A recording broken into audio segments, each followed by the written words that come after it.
Good morning. Wednesday morning, May 19th.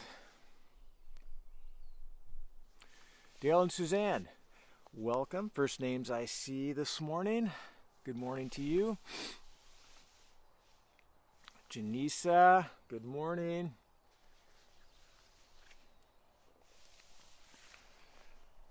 Let's see, I see 8 people, but here, James. Yeah, Jim and Kathy, good to see you this morning. I don't see everybody's name. I wish I could. Debbie King, good morning. Kyle Myers, hey, praying for you, Kyle. I heard that Katya is now stateside, and you're still there in New Delhi till the end of your time there. Thinking of you. Mike and Kim Johnson, good morning. Jeremy and Wendy, good morning. Barbara Richardson, welcome to you. Richard Van Allen, good morning.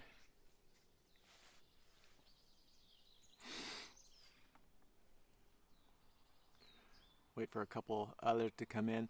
So I'll take some time while I'm waiting for other names. Lori Agassi, I see you. Just to acknowledge everyone who watches this after the live version of it. Later in the day, a lot of people, and I keep running into people who mention it. Hey, I catch your live stream once in a while, and it's really meaningful, and it makes the effort to do this as much as we do it, 4 days a week for more than a year now. Just a reminder that it's worthwhile, and so I appreciate everybody who watches, and especially those who watch after. So if you're watching after the live stream, I can still see that you watch if you comment. So if you say, hey, good morning, hello, make some sort of comment, I can see that you're watching, and so that's always all appreciated. So Psalm 49 today as a part of our reading. So even the comments that are, meant to poke fun, like my niece yesterday poked fun at my Kinko's reference. So did Sierra. Maverick said, Kinko's, what's Kinko's? So, yeah, it was meant to be a reference everybody would know, but obviously a day gone by in our not so distant past. So Psalm 49. Psalm 49. This is one of those psalms. It's a unique psalm. We've covered this before, but it, as is the nature of this approach of taking, doing this regular reading of the Psalms, you're going to come across these psalms several times in a year.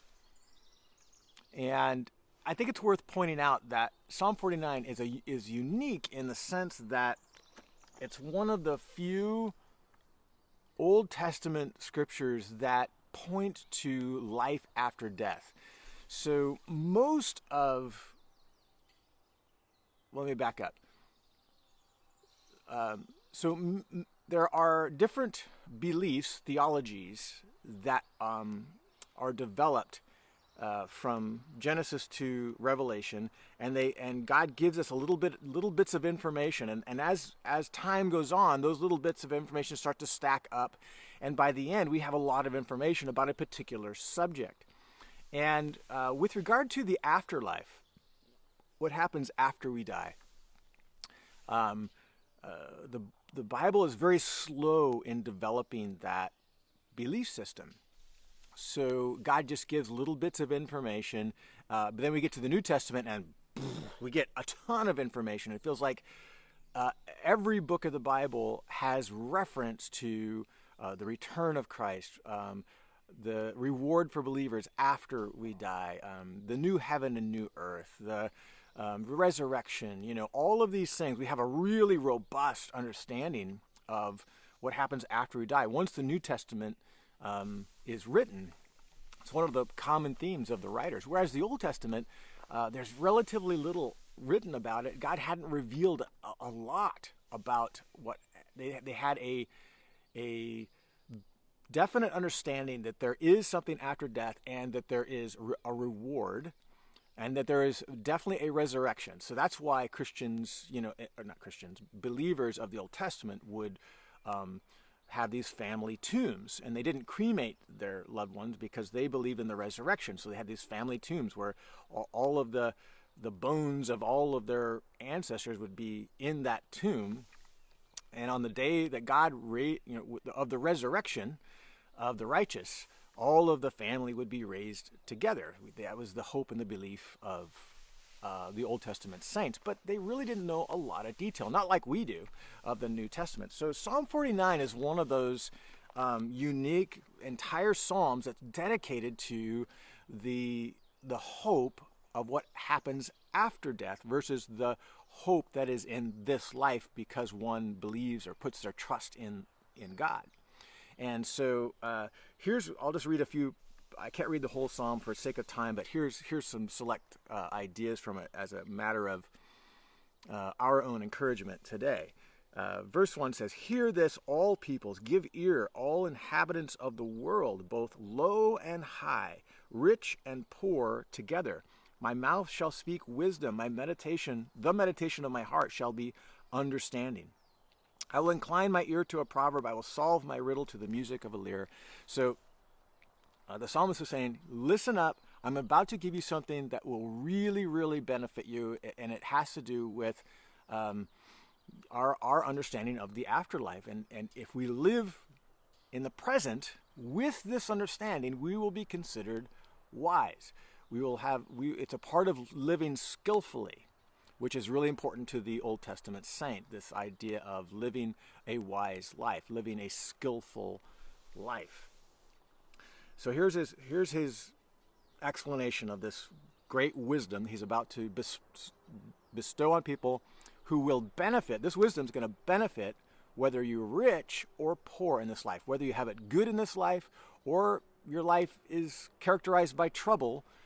This wisdom will benefit you.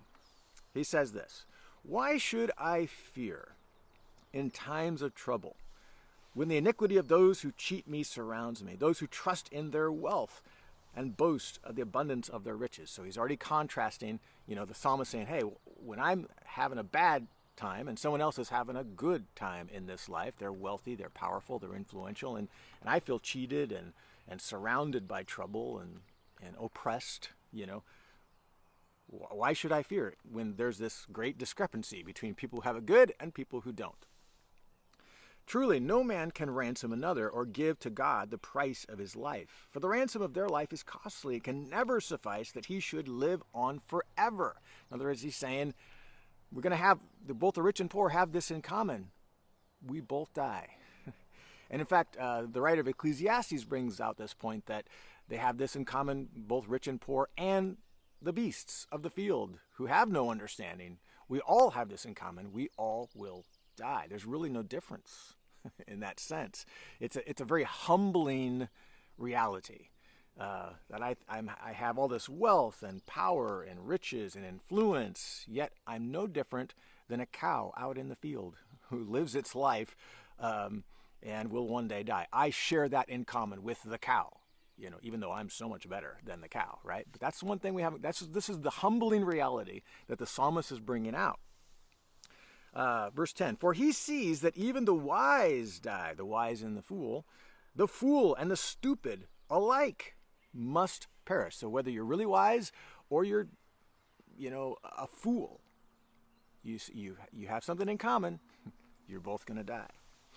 "And they leave their wealth to others. Their graves are their homes forever."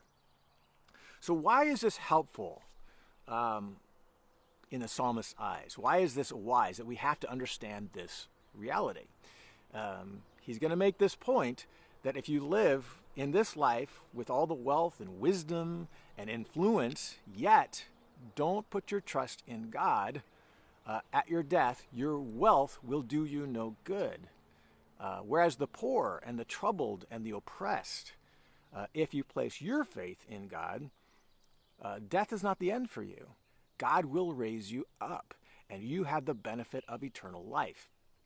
That's kind of New Testament language, but you see it in this psalm. He continues to talk about both going to the grave. He says, in speaking of those who are rich and wealthy, like sheep, they are appointed for Sheol, or the grave. Death shall be their shepherd, and the upright, now he's contrasting those who have faith, the upright shall rule over them in the morning, at the dawn, at the resurrection. It's a hint at the resurrection. Again, the Old Testament doesn't have a lot of overt information about what happens after you die, so it's all hinted at.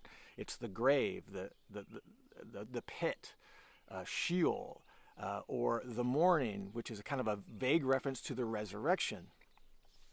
The upright shall rule over them in the morning. Their form shall be the wealthy in this life, shall be consumed in Sheol with no place to dwell. But God will ransom my soul, by contrast, because I am a part of the righteous, will ransom my soul from the power of Sheol, and God will receive me, for he will receive me. So again, that's a reference to the resurrection without saying the word resurrection. And so I'm not going to stay in the pit. God's going to ransom me. God is going to rescue me from that place. So I have hope beyond the grave. Whereas those who die without having placed their faith in God, their only hope is the grave. And all their riches are not going to save them. So be not afraid, he continues, be not afraid when a man becomes rich, when the glory of his house increases, for when he dies, he will carry nothing away. For though, while he lives, he counts himself blessed, and though you get praise when you do well for yourself, his soul will go down to the generation of his fathers. He'll never again see light. His life is done. He's in the grave. Man in his pomp, yet without understanding, is like the beasts that perish. So he makes that same analogy as the writer of Ecclesiastes, that you're no better than a beast of the field, because you're all going to die.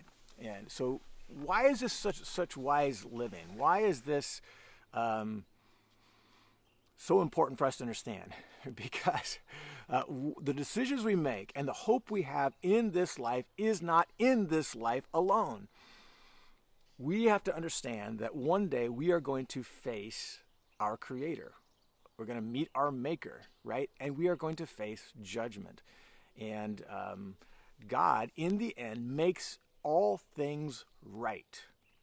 He rewards those who, though they may have seen trouble and were poor and oppressed in this life, if they believed in him and put their trust in him, after the resurrection, they will receive all of the reward, the glory. They'll be in the presence of God forever. They'll be a part of God's going to recreate the heaven and the earth, and all of us will dwell in his presence for all time after that. And the writers of the New Testament would say, just keep in mind that this life, as long as it is really just a breath, a shadow.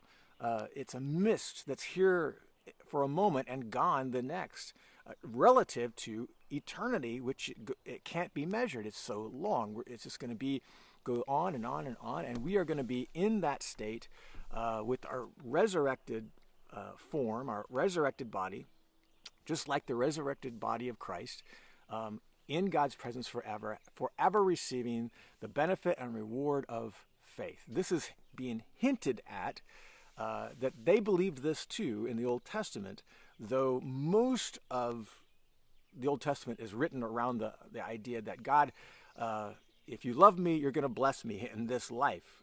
If you love me, you're going to give me justice in this life. If you love me, you're going to vindicate me in this life.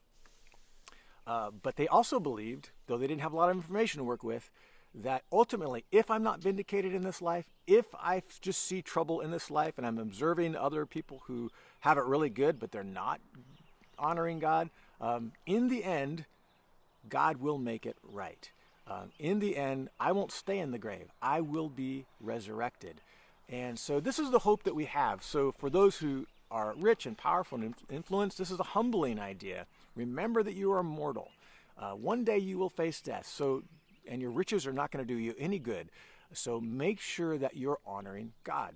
For those who live in trouble and oppressed times and difficult times, take courage, because this time once we see God face to face, we'll feel light and momentary. This is Paul's words in Romans chapter 8, that our current troubles will feel light and momentary compared to the glories that follow.